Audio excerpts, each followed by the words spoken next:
ಅವರನ್ನು ಕೇಳಿ ಹೋಗಬೇಕೆಂಬ ಇಚ್ಛೆಯಿಂದ ಬಂದಿರುವನು. ನೀನು ಯಾವ ಇಚ್ಛೆಯಿಂದ ಆದರೂ ಆದರೆ ಈ ಸಾರು ಕೃಷ್ಣನು ನನ್ನ ಕರಕ್ಕೆ ಸಿಕ್ಕಿ ಬಿದ್ದಿರುವ. ಒಂದು ವೇಳೆ ಸಿಕ್ಕಿ ಬಿದ್ದರೂ ಸಂತೋಷ.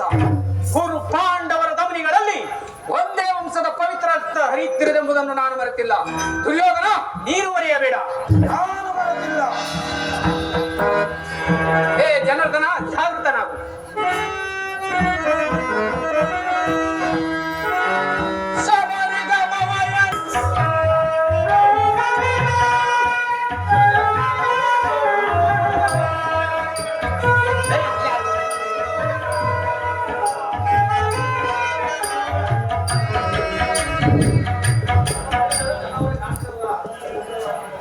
ಯಾರು?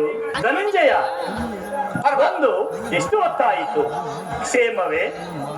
ಛೇ, ಎಂತಹ ಕಾರ್ಯ ಧನಂಜಯ! ಈ ಚರಣಡಿಯಲ್ಲಿ ಏಕೆ ಕುಳಿತೆ?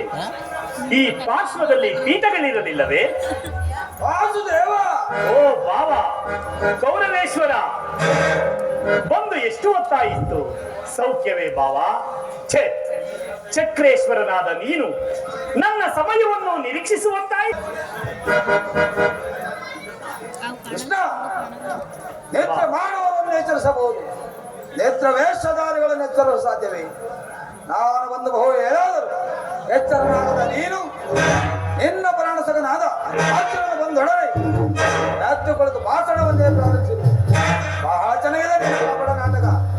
ಛೇ, ಹಾಗೇನೂ ಇಲ್ಲ ಬಾವ. ನಾನು ನಿದ್ರೆಯಿಂದ ಎಚ್ಚರಗೊಂಡಾಗ ಪಾರ್ಥನನ್ನು ಕಂಡೆ. ಹಾಗಾದ್ರೆ ನೀವಿರುವರು ಏಕಕಾಲದಲ್ಲಿ ಇಲ್ಲಿಗೆ ಬರಲು ಕಾರಣವೇನು ಬಾವ? ಕೃಷ್ಣ, ಗುರು ಪಾಂಡವರ ಭೀಕರ ಸಂಗ್ರಾಮವು ಸಿದ್ಧವಾಗಿದೆ. ಆದ್ದರಿಂದ ನೀನು ನಮ್ಮ ಪಕ್ಷವನ್ನು ವಹಿಸಬೇಕು. ಅದನ್ನೇ ಕೇಳಲು ನಾನು ಇಲ್ಲಿಗೆ ಬಂದಿರುವೆನು. ಓ ಪಾರ್ಥ, ನೀನು ಸಹ ನನ್ನ ಸಹಾಯವನ್ನು ಬೇಡಿ ಬಂದಂತೆ ತೋರುವುದು. ನಿನ್ನ ಕೃಪಾದೃಷ್ಟಿಯು ಮೊದಲು ನಮ್ಮ ಮೇಲೆ ಬಿದ್ದಿದ್ದರಿಂದ ನೀನು ನಮಗೆ ಸಹಾಯ ಮಾಡಬೇಕು ದೇವ. ಏನು ನಮ್ಮ ಇರುವರಿಗೂ ಸರಿ ಸಮಾನವಾದ ಬಂಧು. ಮೊದಲು ಬಂದವನು ನಾನು.